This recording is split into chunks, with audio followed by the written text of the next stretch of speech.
Haleluya. Ndashimira Imana ko ikomeje kundinda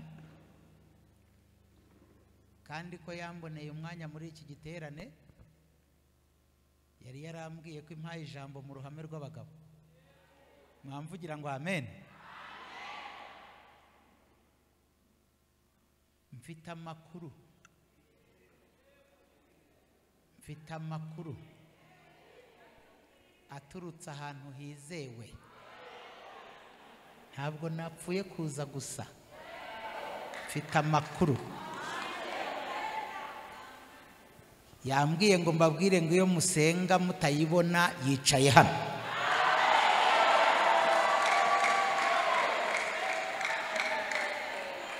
Haleluya. Yambwiye ngo mvuge ngo uwatanze bike n'uwatanze byinshi muri iki giterane, uwo ari we wese Imana imuramburiye amaboko. Mwakira umugisha.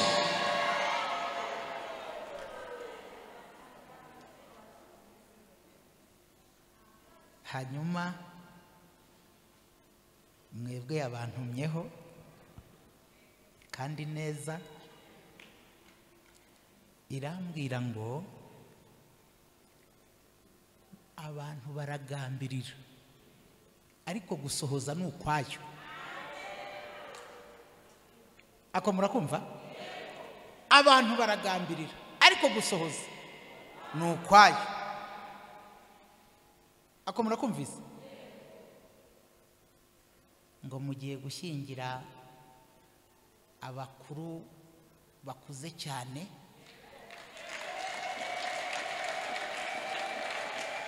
mushyingire abaciriritse,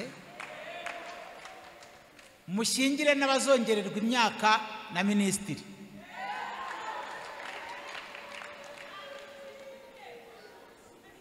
Bibaho? Bibaho? Bibaho.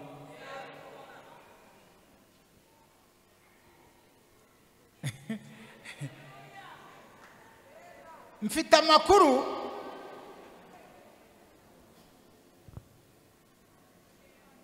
nagiye ahantu ndayibaza ntariko sema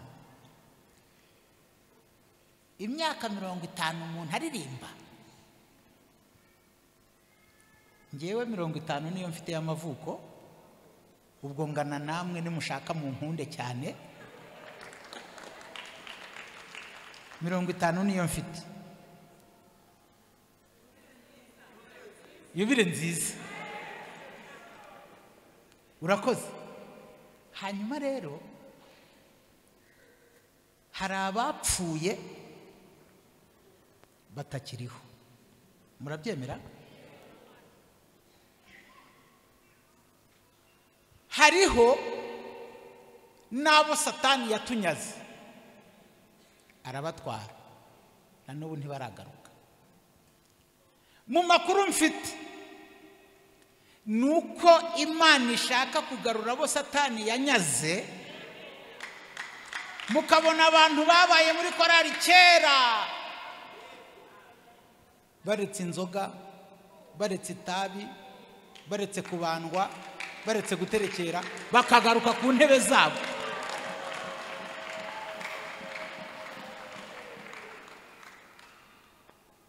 Ndishimye kuba nyoborewe na Theogene. Theogene dufitanye amateka akomeye kuko tubanye imyaka myinshi ariko mperutse niwe angaburira akanyama karyoshye. Uriya mubyeyi yangaburiye akanyama karyoshye, twari twagiye kumuhemba yarabyaye. ndarya numva ndahazi.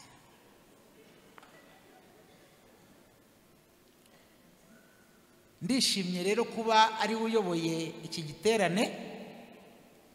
Ndishimye kubona Muhire inshuti yanjye. Muhire ni umugabo nkunda, ukunda Imana. Ndishimye kubona Mushumba Karake, nagiye musura ahantu yagiye ayobora mu misozi ihanamye, ariko Yesu ahari. Ubwo murumva ntishimye? Maze rero nagira ngo nsabe umuntu wese wageze hano antiza amatwi. Uzarinda upfa utabonye Imana ihagaze hano, ahubwo uzahabona umuntu, intumwa yayo. Intumwa yayo ibasha kuvuga cyane cyangwa gahoro. Intumwa y'Imana ibasha kuba muremure cyangwa mugufi. Intumwa y'Imana ibasha kuba ari intyoza cyangwa se ivuga ididimanga. Imana itoranya uko ishaka. Mukurikire rero mwumve icyo Uwiteka yatugeneye muri uno mugoroba. Dusome mu gitabo cya Yosuwa,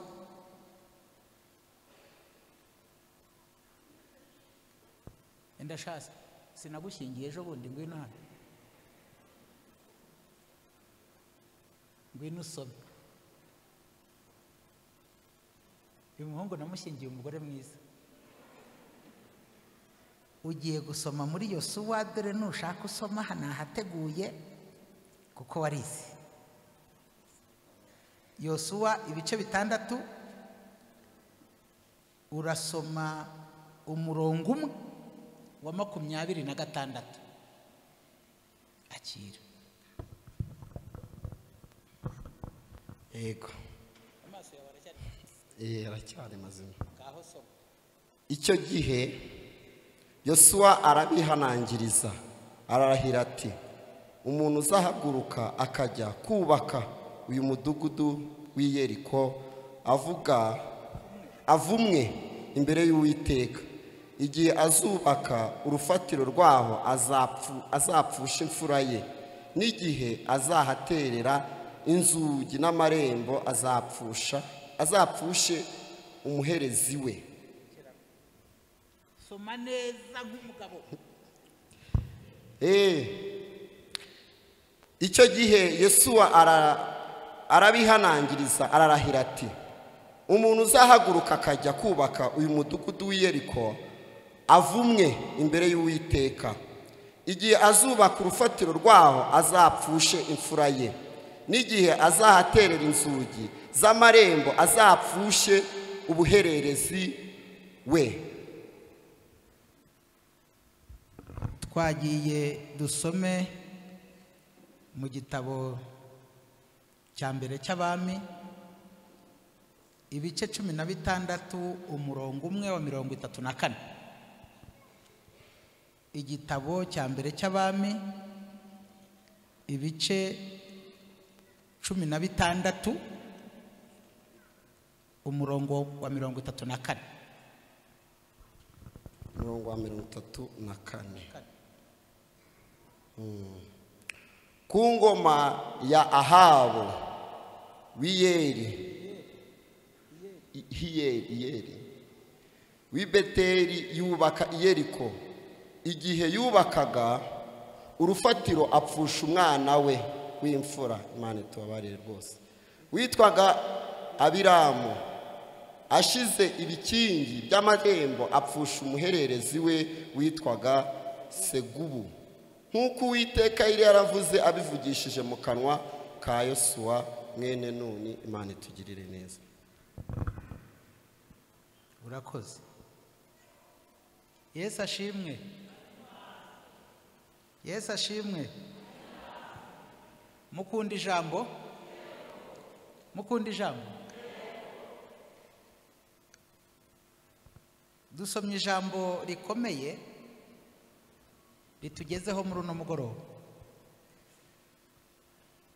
Riravuze ngo icyo gihe Yosuwa arabihanangiriza, ararahira ati, umuntu wese uzahaguruka akajya kubaka umudugudu w'i Yeriko avumwe imbere y'Uwiteka.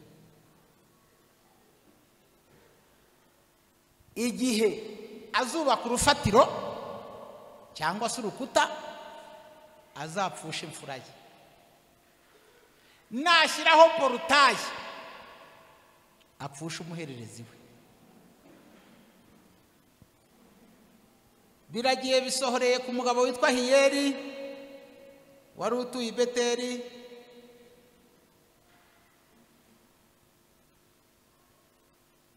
Uwo niwe wagiye kubaka Yeriko. Igihe ari kubaka urukuta apfusha imfura ye yitwa Biramu. Baramubwira bati sigaho, rekera aho ngaho uze ushyingura imfura yawe. Abiramu amaze gupfa, aragenda aramushyingura. Amaze gusoza ikiriyo aragaruka, aravuga ati noneho reka nshyireho porutaye nkinge ku marembo hatazagira uza kumbuza kubaka. Igihe ari kubaka ibikingi by'amarembo baramubwira bati n'umuhererezi wawe Segubu nawe amaze gupfa. Aragenda nawe aramushyingura nk'uko Imana yari yavugiye mu kanwa ka Yosuwa mwene Nuni. Hanyuma icyo nshaka kuganira n'umuntu waje muri iki giterane, ndashaka kuganira n'umuntu ufite Yeriko imuhagaze imbere. Yeriko ni iki? Yeriko cyari igikuta cyangwa se igisozi Abisirayeli bagezeho babura aho banyura.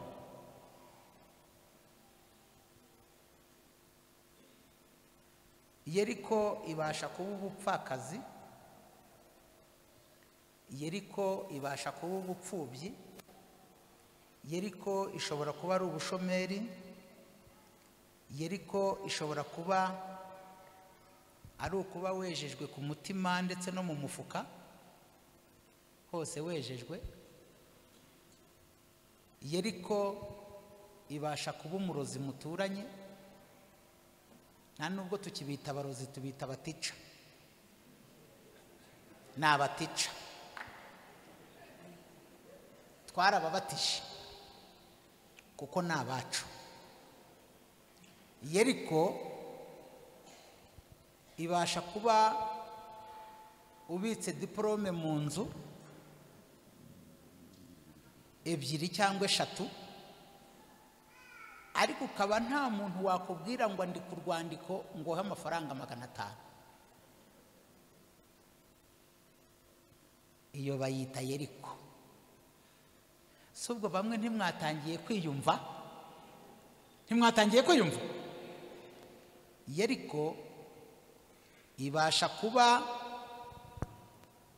ari ukuba warashatse kera, nkanjye nashatse 95, ukaba wageza 2022 utarabona n'inda yavuyemo, nta kana ufite.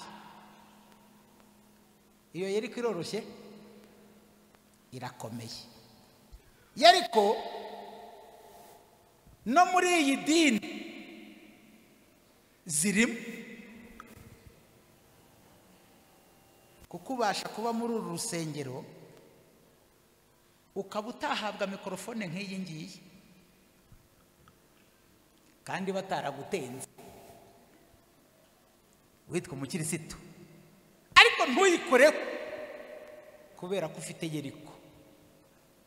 Ibyo mvuga bibaho cyangwa ntibibaho? Bibaho. Yeriko ibasha kuba ari uburwayi bw'umutwe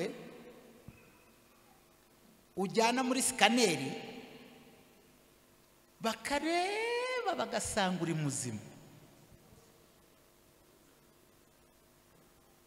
kandi ukaribwa n'umutwe no mu mbeho nk'iyi ngiyi, umutwe ukaba uri kukurya. Iyo bayita Yeriko. Naje nzitondagure hanyuma mbasengere. Natumwe gusengera umuntu wese ufite Yeriko imuhagaze imbere. Ubu Imana mpagararanye nayo hano. Aleluya, aleluya. Abisirayeli kera bayoborwaga na Mose. Mose abayobora neza, yagiraga umufasha witwaga Yosuwa, aramutoza. Cyokoza Yosuwa yaje gukora ikosa, wayoboye ntiyategura uzamusimbura.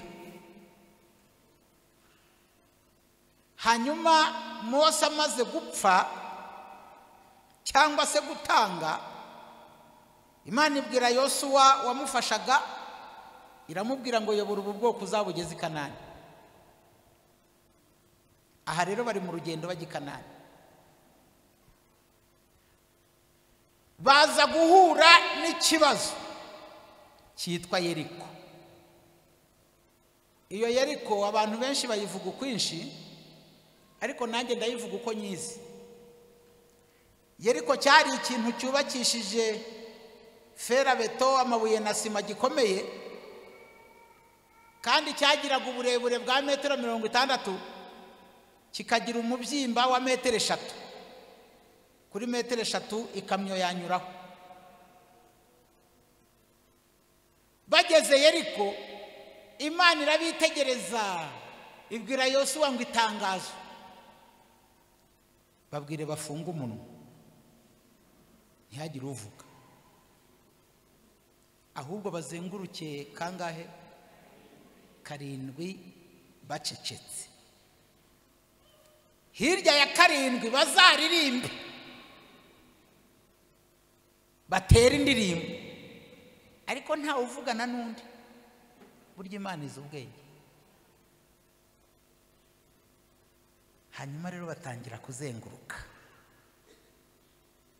Nahoze mbaza Theogene, niwe mukundana cyane, ariko nanjye sinoroheje. Ndamubaza ntese buriya hari abantu batangije iriya korari bakiyirimo?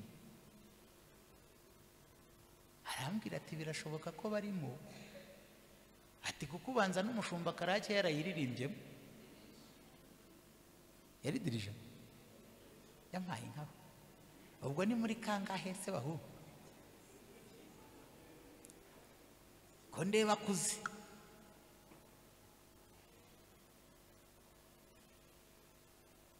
Ariko ubu wasanga hari uwayigezemo afite cya Yeriko, na n'ubu akaba kikicaranye nacyo muri korari Rabagirana.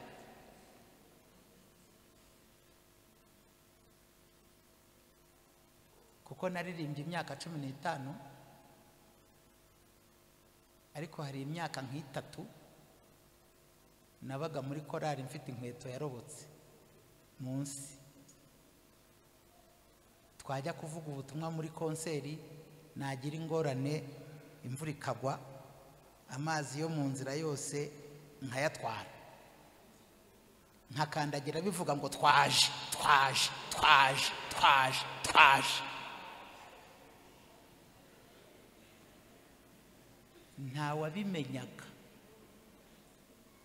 Ushobora gutunga Yeriko uri mu bantu hano, ntibamenye Yeriko ufite, bikaba ari ibyawe na gatonda. Mukanya muririmbye, niba ari urugande, niba ari igikiga, ntabwo nabyumvaga. Cyokoza hari umubyeyi mbajije, ariko iki ni ikigande ni igikiga? Ati ni igikiga. Ntabwo nkizi, mvuka i Kigali, ariko numvaga muvuga ibintu byiza, mwasirimba nanjye ngasirimba. Ndavuga ntubwo Imana iri bwivangurire.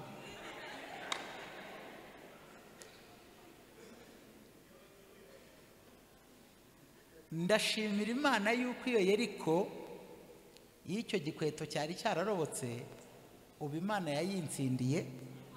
Ako mfite ni keza, ntabwo karobotse. Aleluya. Ndetse etajeri mfite y'inkweto ubanza zagera ku miguru nk'icumi udashyizemo amasupuresi n'amasandari 10 zageramo. ubwo Imana ntiyakoze mwa abakirisitu mwe?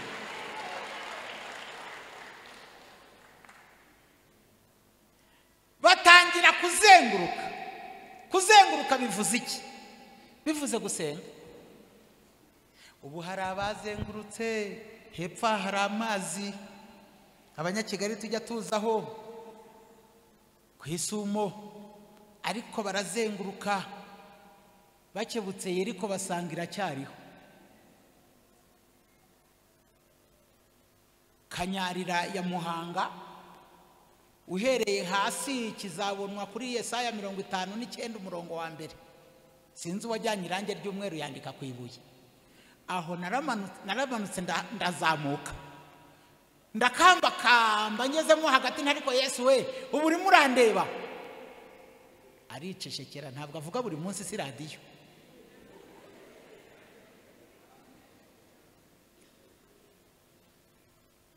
ukagera hejuru. ubu hariyo na butiki umuntu agura amazi akanywa,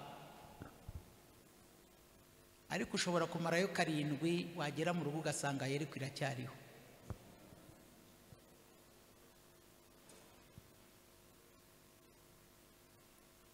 abandi bajya mu Ruhengeri mu Rusesimanza. ubu amaseta yose ndayazi, kiretse wenda avutse vuba, kandi nabwo njya ngerageza. abandi bakajya banguka ngo utabare mu Ruhango, hari ibuye wicaraho ugakandagira mu mazi ukavuga uti sinjye wisuye umugezi, nibanguka ngo utabare ngaho tebuka untabare, ukavayo Yeriko zikiriho.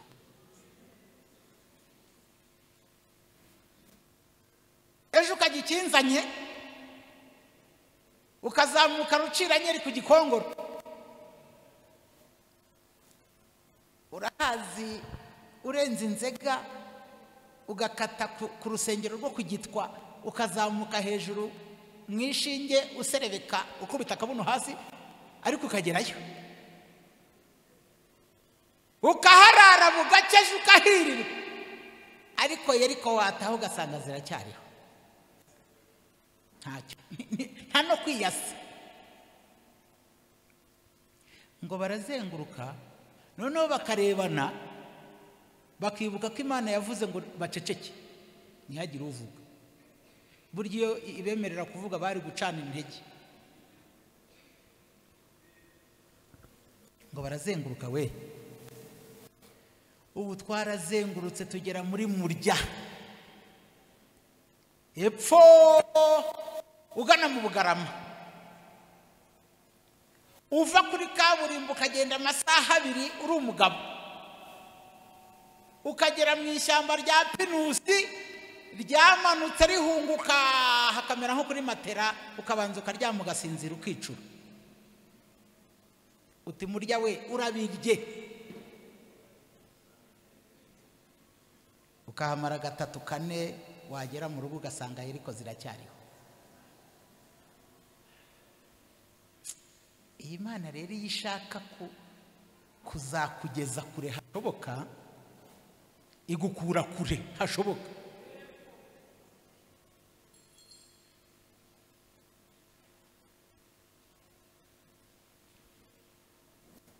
ubu mundeba murabona ko ndi umugabo mwiza, ariko ntawe upfa adasebye.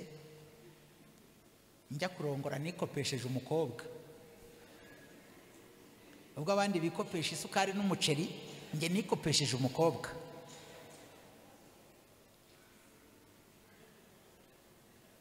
ayo makuru ntago muyakeneye.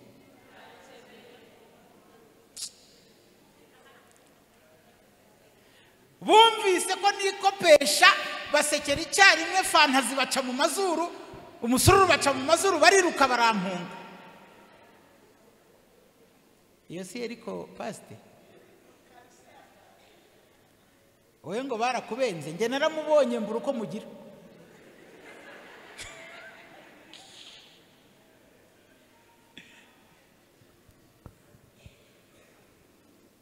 ndikopesha kuko nari naranze kwishingira ndidirije wa korari. Inkwano nayishyuye mbyaye 4, abakobwa 2 n'abahungu 2 baranyambarira njya gukwa nyina.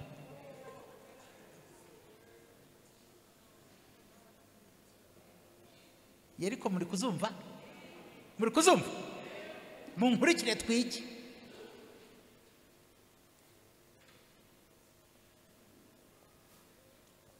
Pastor 98 nakodesheje inzu ya 3 mu mujyi wa Kabuga. Iyo narayishoboye. Nyuma y'umwaka 99 nzamuka mu ntera nkodesha ya 5 irananira, mara amezi 6 ntishyura. Bazi isoko ryaremye bati murako nti uratwishyura, ntabwishyura, dusohokere mu nzu none ahangaha. Nanjye ndihanukira ntimuransohora cyenyege nta na priyave mu mpaye, ni mumpe priyave y'iminsi 15 niko itegeko rivuga. Bariyegeranya bati uzi priyave tuguhaye nti tugusoneye amezi yose wari urimo ariko urasohoka none. Mwababyeyi mwe priyave ntabwo ihagije, ubwo wakongera kuvuga ko ugora abanyarwanda niyewe ntirahagije. Duterura ibisaso dushyira mu isoko. Nari ndinganiye n'ahantu bacururiza ibintu by'agakinjiro, ibiziriko by'ihene, amasuka, impurumpuru, ibidomoro,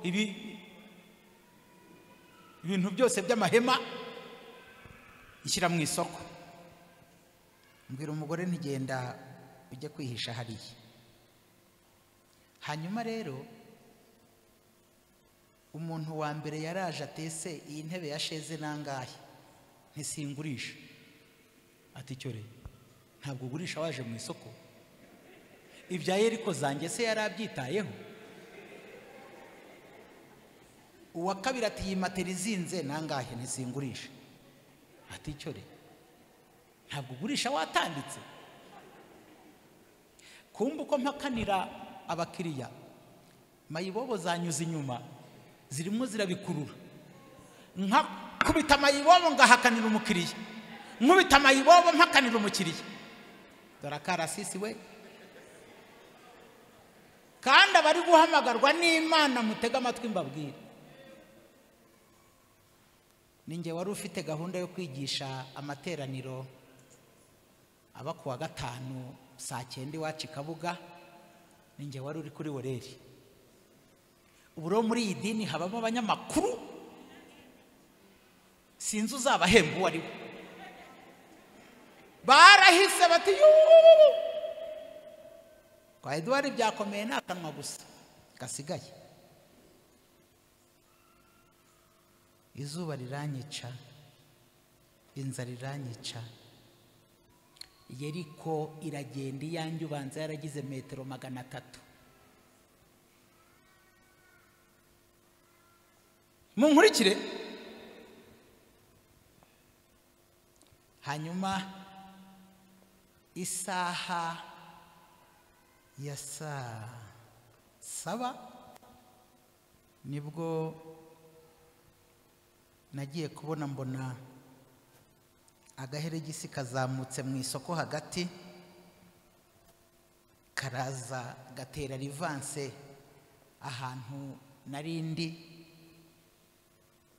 karahindukira karaza gatera rivanse kaza kansanga, mbona kagiye kungonga. Ntari ku rubanda rw'umwami murandebere, uyu waranshaka wiki. Yeriko mfite ko yari ihagije, uyaraza kungongera mu isoko, aha hari umuhanda.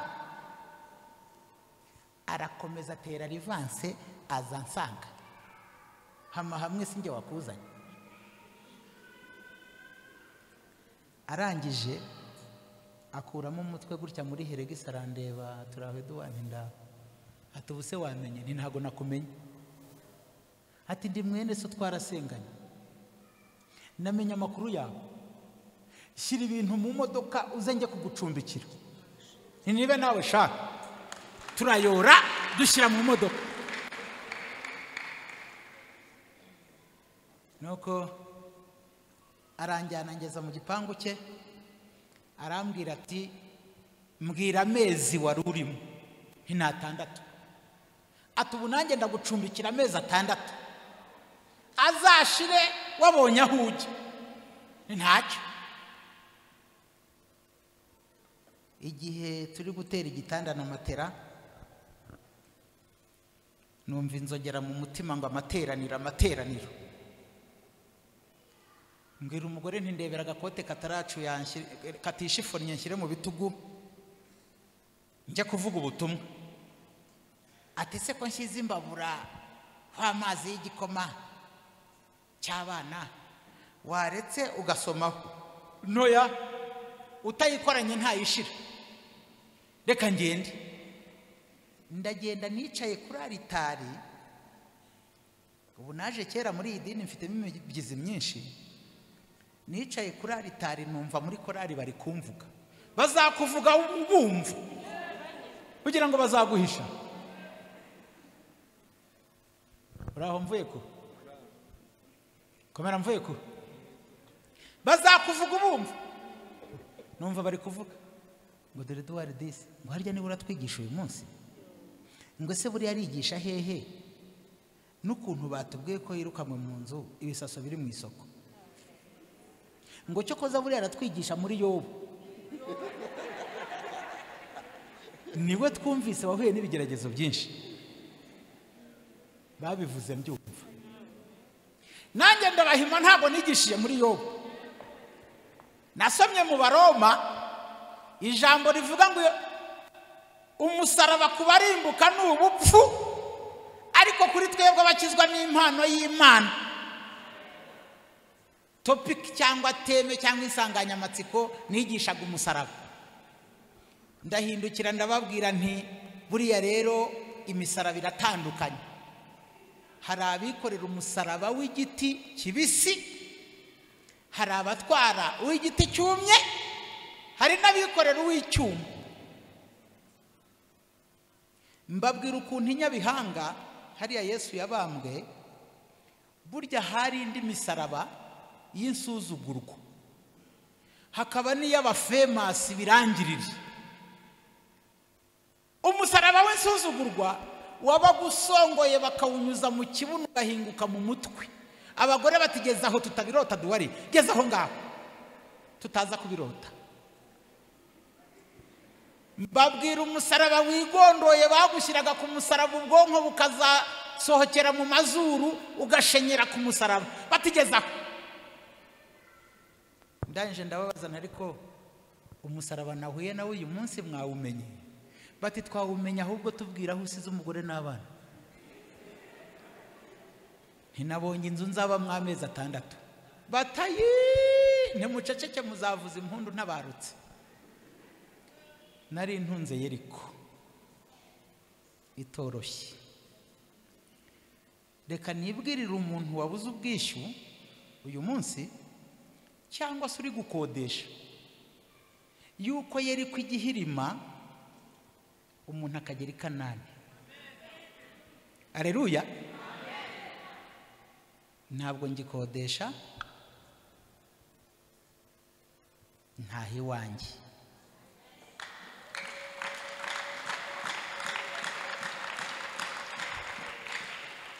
Ndetse amakaro y'iwanjye dorasa gutya,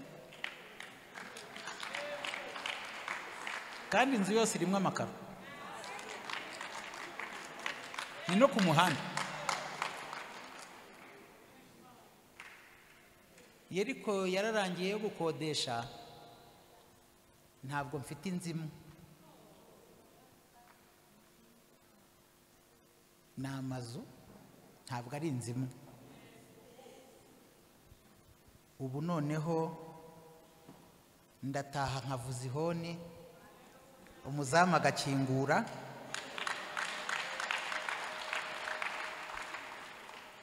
akoza imodoka akarara hanze nkarara mu nzu. Nituma mu nzu nk'abandi bakire bose.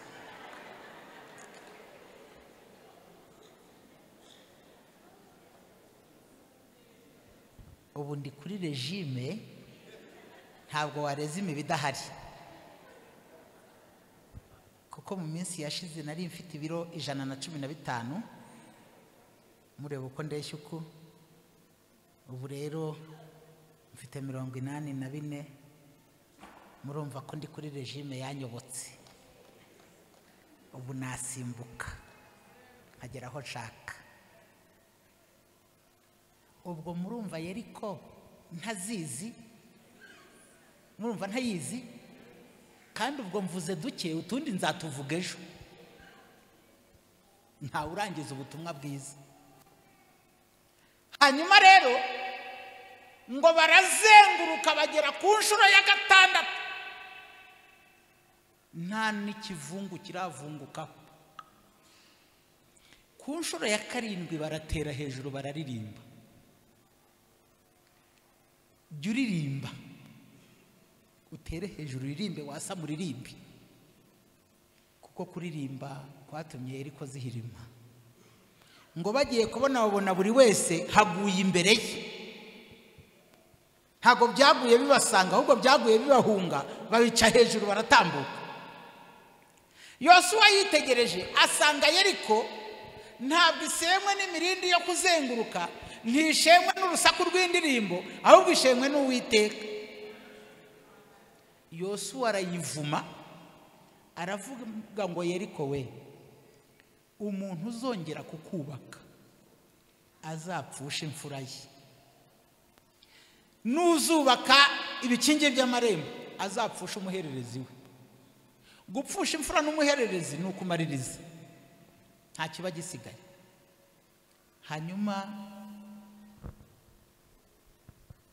ku ngoma ya Ahabu, umugabo wari utuye Beteli witwa Hiyeli niwe wagerageje gusana Yeriko. Ariko gusana iby'Imana yashenye ni nko kwanga Uwiteka yakunze, buryo burushywa n'ubusa. Hanyuma rero igihe ari kubaka urukuta, imfura ye yitwa Biramu irapfa. Ajya kumushyingura, amaze gusoza ikiriyo aragaruka atereka nshyireho ibikingi by'amarembo, manze nkinge ku marembo. Ari gushyiraho ibikingi by'amarembo, n'umuhererezi we Segubu nawe arapfa. Baraza baramubwira ati ngwino ujye gushyingura. Ibyo byasohoye nk'uko Yosuwa mwene Nuni yari yarabihanuye. Uyu mwanya tugiye gusenga. Yego yego yego. Ndi umuntu uhura n'abantu benshi mu kijyanye n'amasengesho, niyo domene yanjye. Ariko mperutse gusangwa n'umubyeyi umwe, arambwira ati harya Imana iracyakora? Iracyakora. Arambwira ati icyifuzo cyanjye ntabwo ngihisha, ndakikubwira maze ugisengera ukizi. Nta kibazo. Ati umugabo wanjye atwara ikamyo ijya i Mombasa, ariko ni indaya, nawe ubwo arabinyemerera. Ati niyo ngiye gupakinga igikapu cy'ibyo ari bujyane, twabyumvikanyeho mfata kondomu nkashyiramo, kugira ngo nanenirwa kwifata azakoresha agakingirizo. Ati none rero ikinzanye,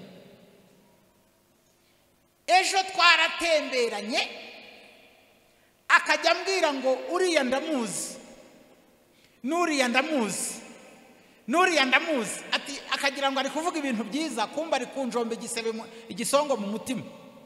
Ati none rero hamagara Imana yawe, ndabirambiwe. So uyu mugore ntafite Yeriko, ntafite Yeriko. Kurikira amakuru, turasenga Imana irambwira ngo mubwire ngo nahaguruka atahe, umugabo we mukozaho.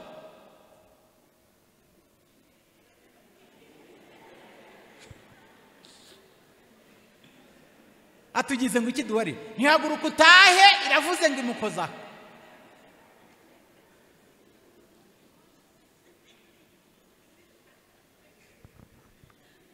Arahaguruka arataha. Niryo yajyanye. Ageze mu nzira umugabo aramuhamagara ati barampamagaye muri Majerwa, ihuta ujye kumfungira igikapu. Atari ko wibuke na twatuntu. Ndati nta kibazo mugabo mwiza. Aramupakingira byose na twatunda dushyiramo. Aragiye, Imana imurinda mu nzira. Agezeyo araparika, imodoka ibi y'umutandiboyi, nuko ajya gushaka maraya.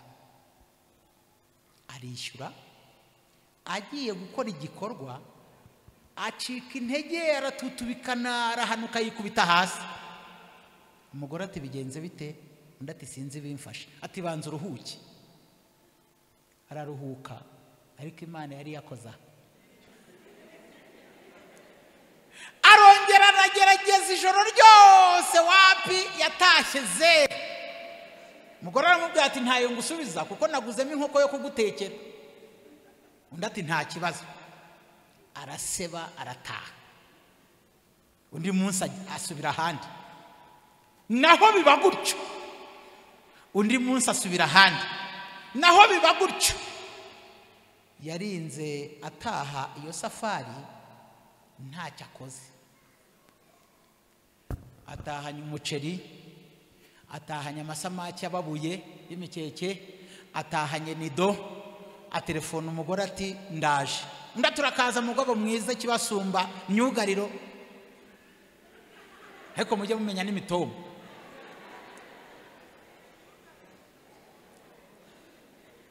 Ndatwa mu bahizi uratashye. Undi ati ndatashye.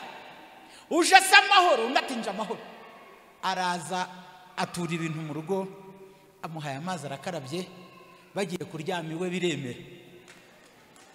Uryo sha, uryo.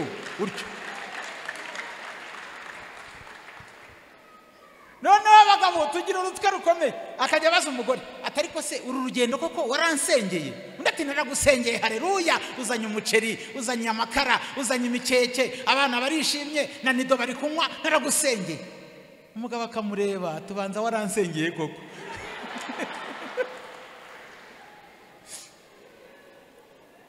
Isafari ya mbere biba gutyo, iya kabiri biba gutyo, iya gatatu aramubwira ati ngwino tuganire.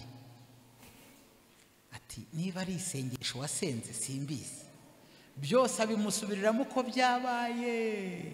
Umugore ati haleluya, haleluya, haleluya. Ati Imana yarabimbwiye. Ati yakubwiye ngo iki? Ati yambwiye kwigukoza.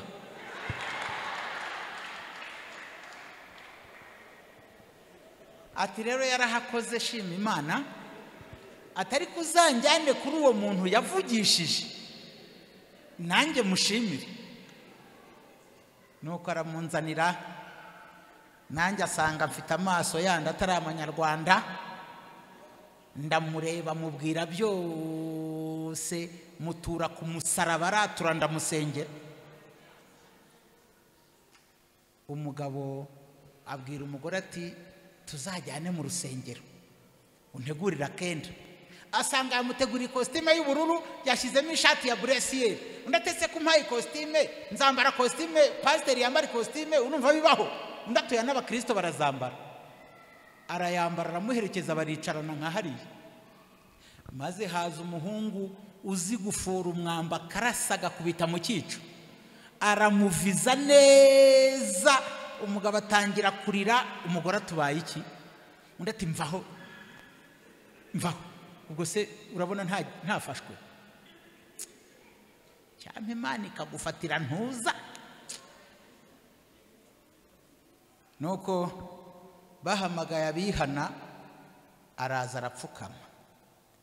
Ubu yabaye umukristo, asigaye arya igaburo ryera. Haleluya, haleluya. Yeriko y'uwo mudamu Uwiteka arahanura kubita hasi irashwanyuka.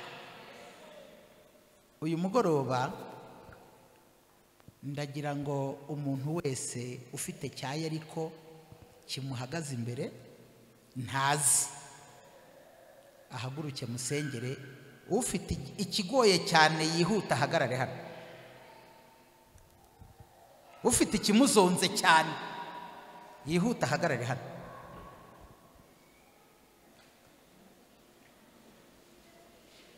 Iyo yaterewe hejuru umwe agira ate? Asama aye. Ndashaka gusengana n'umuntu ufite cya Yeriko gikomeye kimuzonze. Uwo muntu ngiye gusengana nawe, kandi data wo mu ijuru azi ko ndi igicumbi, arabizi.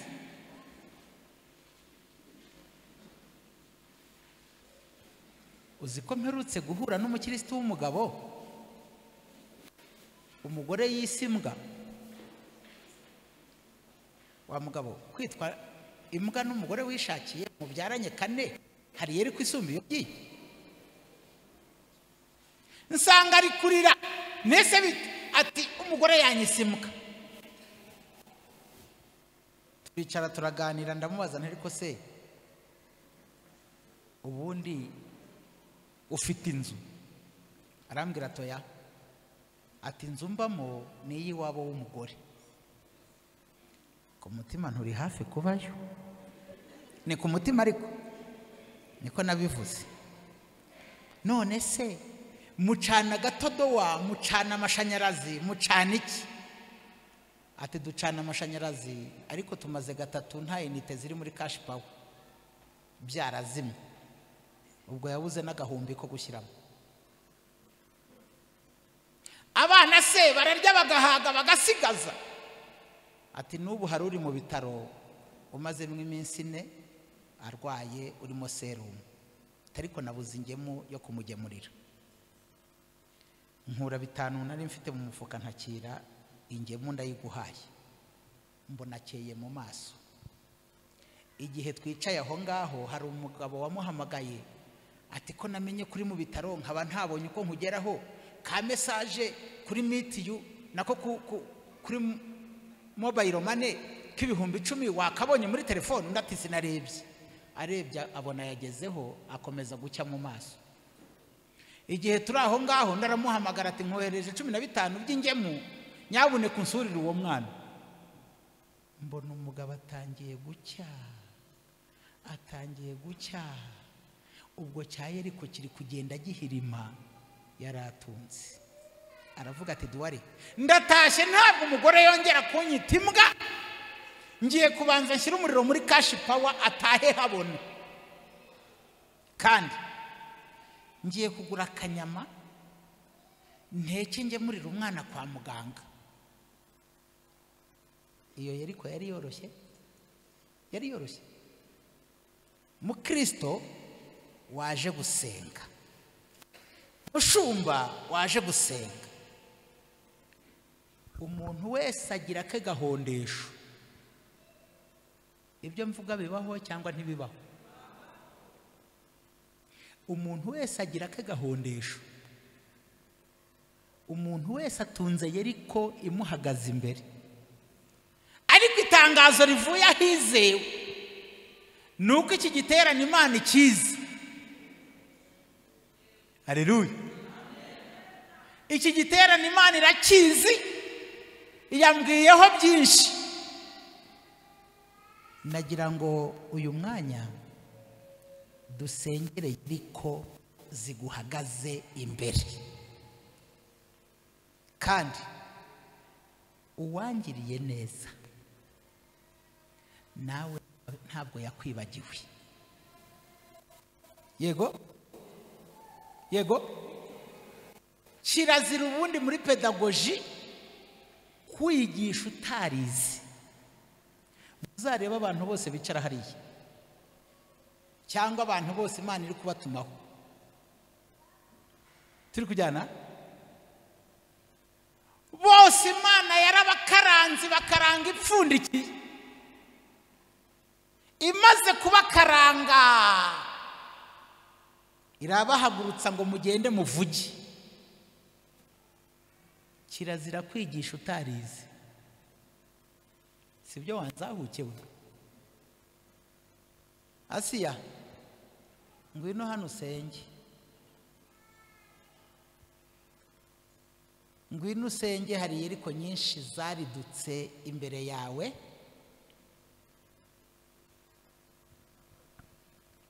Ba Theogene abangaba bari abavuga butumwa bashyushye bahinda imiriro, ariko bakagera ahantu bakabima ijambo. Ninjye wabakiraga, njye wabakiraga nkabaha agatuti, nyoboye umudugudu ntimuze muvuge.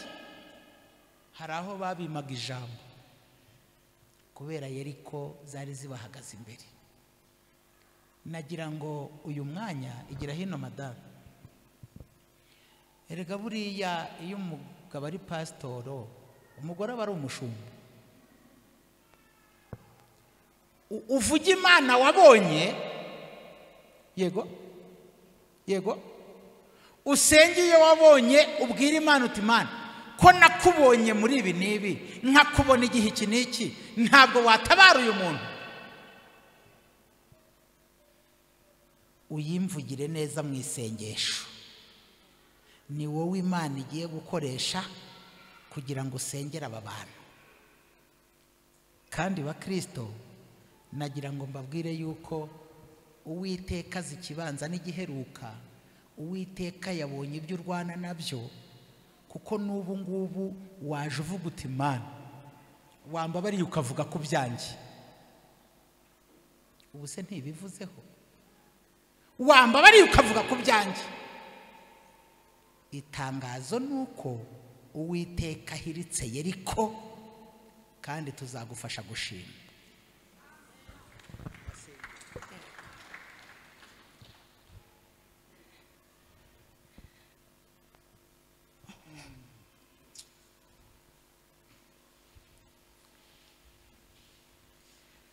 Yesu Kristo nashimwe. Ndagira ngo mbatangarize yuko uyu munsi wa none Imana yacu iracyakora, iratabara, ni umukozi w'umuhanga.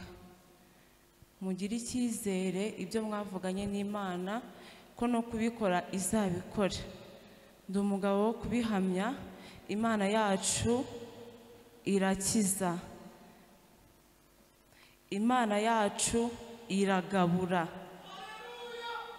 Imana yacu irambika, Imana yacu ijya isebura.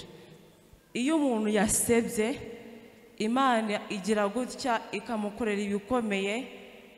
Aho wasebeye akaba ariho igutambagiza. Ndabifuriza yuko Imana yabatambagiza umurwa nk'uko yatambagije Hamani. Kadusenga Imana. Mana nziza, turi imbere yawe, turi imbere y'ubwiza bwawe, turavuga imbaraga zawe, turavuga imirimo yawe ya yindi myiza twakubonanye. Aba mama, aba papa, Mana baciye bugufiya, barababaye, bafite ibintu bibagoye, bafite ibibaruhije, ariko uyu munsi wa none ndi umugabo wo guhamya yuko uri umukozi w'umuhanga. Nta kibazo na kimwe, nta ntambara n'imwe ujya unanirwa Mana kunesha.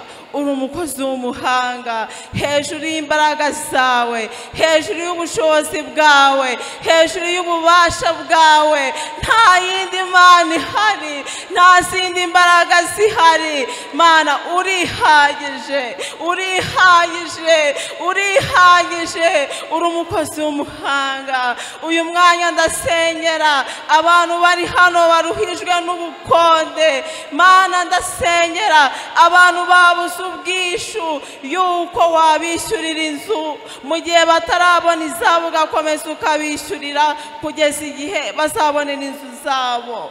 Mana uyu munsi wa none ndahamya yuko uri Imana igabura, ukagabura inyama, umuntu akanywa agahaga agashira inyota. Reka bashonje, reka bahazwe nawe. Mana utange sitoke mu ngo zabo, ukuri agasuzuguro k'abadayimoni, ukuri agasuzuguro ka Satani. Twarakubonye Mana, twarakubonye uturengera, turakubona udutabara, turakubona utugirira neza. Mana ndabatakamiye, Mana ndabasabiye, reka ubabere umutabazi, reka ubabere umutabazi, ubabere intwari ku rugamba kuko watubereye intwari ukatumwakura aho bari gusebera uyu munsi wa none. Mana haba mu kazi, haba muri karitsiye batuyemo, ntihazagira umuntu n'umwe uzahakura utahatabaye, utamutabariye, kugira ngo bazamenye yuko mu ijuru hari Imana, mu ijuru hari Imana igitabara bayo. Iyo dusenze iratwumva. Mana nutabare, numve gutakamba kwabo, nurebe amarira yabo, ibibazo bafite, ibigeragezo uyu munsi wa none ubishyire iherezo. Ndi umugabo wo kubihamya yuko ujya ushyira iherezo ku bibazo. Mana nutabare.